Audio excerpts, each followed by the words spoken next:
Hi, it's Tara Green, and I'm going to talk about the very rare, very special, very important, rare blue moon in Aquarius. That's full moon once every 2 years. There's a full moon in a sign. Now, this one is at the very critical 29th last degree of Aquarius, the sign of revolution, of higher consciousness.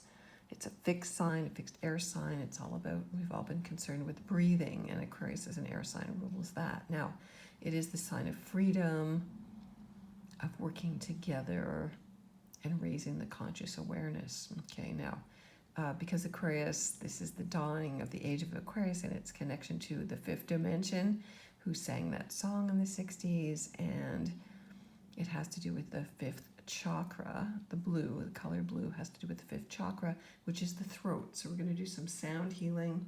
We're going to raise our awareness to collectively, it's very important that we gather collectively on this full moon to raise the vibration on the beautiful blue planet that we live on. So I'm inviting you to join me, please. August 21st, I'm doing the workshop the day ahead, as I usually do, 7:30 p.m. Eastern Daylight Time, live on Zoom. You can join me by donation now. Join through my website at taratarot.com. We are going to initiate you as blue witches using blue magic and work with our throat chakras and sounding, and there'll be a guided meditation. It'll be very powerful. So I will instruct you about what the knowledge of the astrology is all about. Now, Jupiter is retrograde and conjunct the full moon. So whenever Jupiter is connected to a planet, it expands the energies of the planet. So Jupiter retrograde, we're going back to the path we've already opened up. The previous inventions, the higher consciousness, the technologies, the cryptocurrencies, the revolutions, the freedom, the rebellions that have happened in the past. And that's going to go on until January of 2022. So, back to October 2021, and then Jupiter will enter Pisces, actually right at the end of this year. So, but it is important for us to gather, to use this energy. It's a fairly simple astrological energy. Aquarius is ruled by Saturn, and Saturn is in its own sign, so it's very strong while it travels through Saturn for about 2.5 years. It is also retrograde. You can see Saturn there in what's called a grand air trine.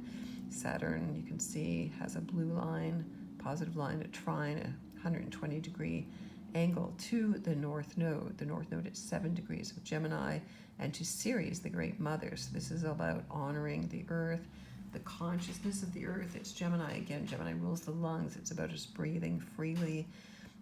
It is also conjunct Lilith, so the dark shadow feminine and the Great Mother are together in union in Gemini, which is really great because they represent the polar balancing opposites, but they are not separate. It's not the mother or the whore. They're both the life-giving and the death-bringing aspects of the feminine, and both feminine sides of God, actually.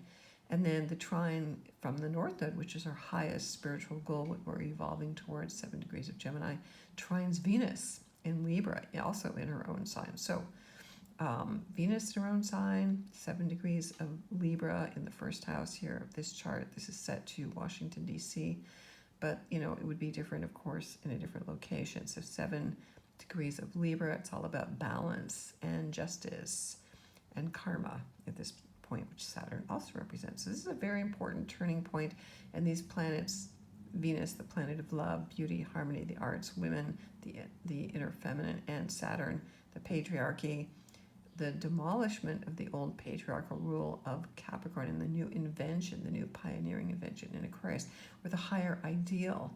That's what Saturn and Aquarius is all about, which is very Aquarian, of course, right? Now, you can see Mars and Mercury are still together there in Virgo, and so their combination is very powerful. They are opposite Neptune in Pisces, and Athena, the warrior strategist, and that is also a very powerful combination. So Neptune is also in its ruling sign in Pisces. Mercury is in its ruling sign of Virgo. So when the planets, so many planets are in their own ruling signs, they're very, very strong. And so they're working quite harmoniously. So the balance between the dreaming of Neptune and Pisces, and we are always dreaming, as Don Miguel Ruiz says, we are dreaming our reality, we're dreaming ourselves awake.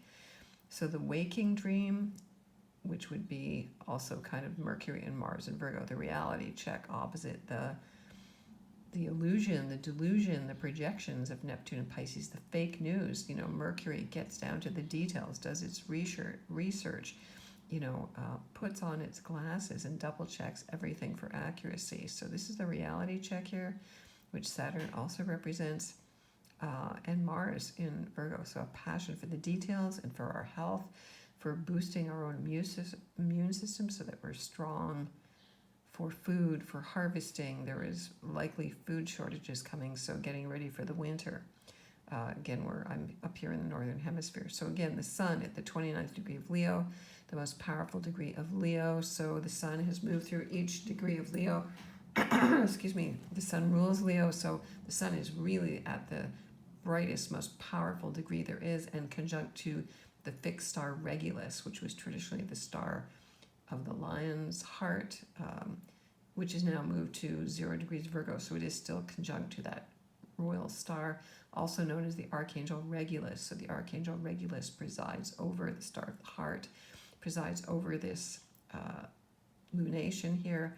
Jupiter at the last degree of Aquarius is also conjunct to fixed star Fomalhaut, which is the mouth of the fishes, which is the Archangel Gabriel. So the announcing angel. So we need to listen. We need to call in these guardian angels. Now, the south node in Sagittarius at 7 degrees is what we can kind of connect to from the past, mysticism and history and the truth and the justice. And then it's connected to Juno, the feminine form of genius. So we can access that multi-dimensional higher consciousness, which is Sagittarius, is also about mysticism.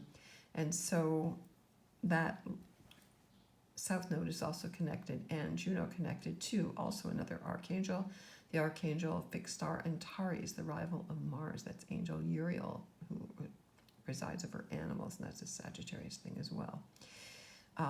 Also, the Archangel Gabriel at 7 degrees of Gemini in tropical astrology. So the Archangel Michael, 7 degrees of Gemini, very important. That is the bullseye. That is the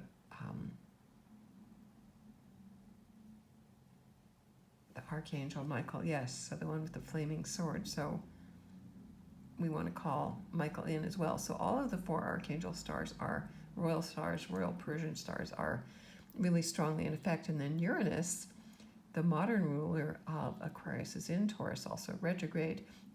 Uranus and Saturn are still in their square, which is the hallmark of 2021. Uranus and Taurus, of course, the great cosmic cattle prod, kind of making the Taurus values, the earth, the stock market, the bull market change. Again, this is cryptocurrencies. Elon Musk just initiated AI robots and things like that. So we are moving into that age, but we do not want AI, bad AI technology. We want to stay very much grounded in our hearts, which is the true 5th dimension. We're not really wanting to go anywhere. So we want to bring down that Aquarian higher consciousness. That's the symbol of the star, the number 17 in the tarot, down onto the earth plane. All right, so what else is there going on here? Chiron, the wounded healer, also retrograde. 12 degrees of Aries, sextiling the north node, and in conjunct Venus and Vesta. Vesta and Libra at the 15th degree. So what we invest ourselves in, again, balance, relationships, focus. So Vesta is actually in conjunct Saturn, and Venus is opposite Chiron. Sorry, I'm doing this right off the top of my head here, and I woke up very early this morning, so I might not be totally awake. But anyway, so I think we've covered all the planets except for Pluto, of course. 24 degrees of Capricorn, also retrograde. So Pluto in its sextile to Neptune. Now these 2 planets in this long sextile, I believe that this is also what initiated COVID, because Neptune in Pisces rules viruses and Pluto rules death and rebirth and transformation. So again, Leo Sun and Pluto are in an in conjunct, not shown here. But it's definitely there. So please join me. it's really important that we do join together. Psyche, the asteroid Psyche, is also in Leo opposite Saturn. So we get to tune into our intuition, our psyches, the soul, also square Uranus and Taurus. So there's many, many factors going on here, but generally this is not a super complicated chart at all, but its power is in us collectively getting together. So please join me August 21st, 7:30 p.m. Eastern Daylight Time on Zoom. You can join through my website at tarottarot.com. I've just initiated a donation, so you can pay me through PayPal me. That's on my Tarot site. Okay, so looking forward to seeing you there. We're going to raise that blue vibration. Blessings to you. You can follow me on my blog at infinitynow.wordpress.com. Sign up and follow me on Twitter, on YouTube. I'm on Instagram. I'm on TikTok. Sending you many blessings and see you on the 21st.